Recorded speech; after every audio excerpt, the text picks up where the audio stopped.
رمضان کی ایک شام تھی۔ مسجد کے صحن میں ہلکی ٹھنڈی ہوا چل رہی تھی۔ افطار کے بعد لوگ عبادت میں مشغول تھے۔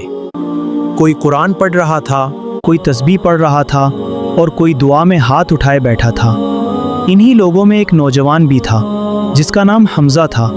حمزہ روزے بھی رکھتا تھا، وہ تراویح کی نماز بھی پڑھ لیتا تھا اور اکثر قرآن کی تلاوت میں بھی وقت گزرتا تھا۔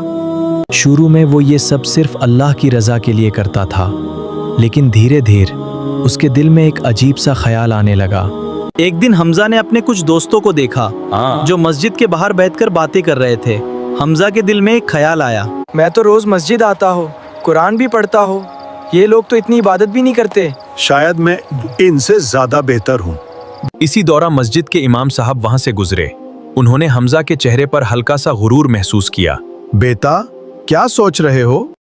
امام صاحب، مجھے لگنے لگا ہے کہ شاید میں دوسروں سے زیادہ نیک ہوں۔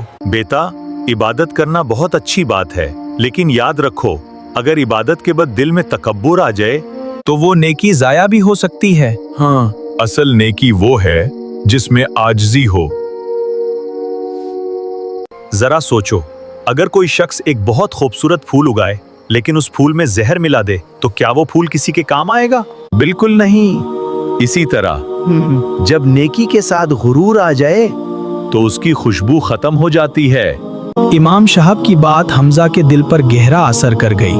اسے احساس ہوا کہ شیطان کو کبھی گناہ سے اور کبھی نیکی کے غرور سے بھی بہکا دیتا ہے۔ اللہ سے دعا ہے کہ وہ میری عبادت کو قبول کرے اور میرے دل کو تکبر سے بچائے۔ بس بیٹا، یہی اصل کامیابی ہے۔ نیکی کرو لیکن دل میں ہمیشہ یہ سمجھو کہ یہ سب اللہ کی توفیق ہے، ہمارا کمال نہیں۔ اس دن کے بعد حمزہ پہلے سے زیادہ عبادت کرنے لگا، لیکن اب اس کے دل میں غرور نہیں تھا بلکہ عاجزی اور شکر تھا۔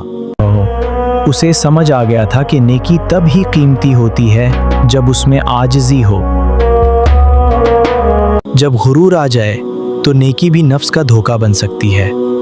اصل کامیابی یہ ہے کہ انسان نیکی کرے اور دل میں ہمیشہ اللہ کا شکر اور عاجزی رکھے۔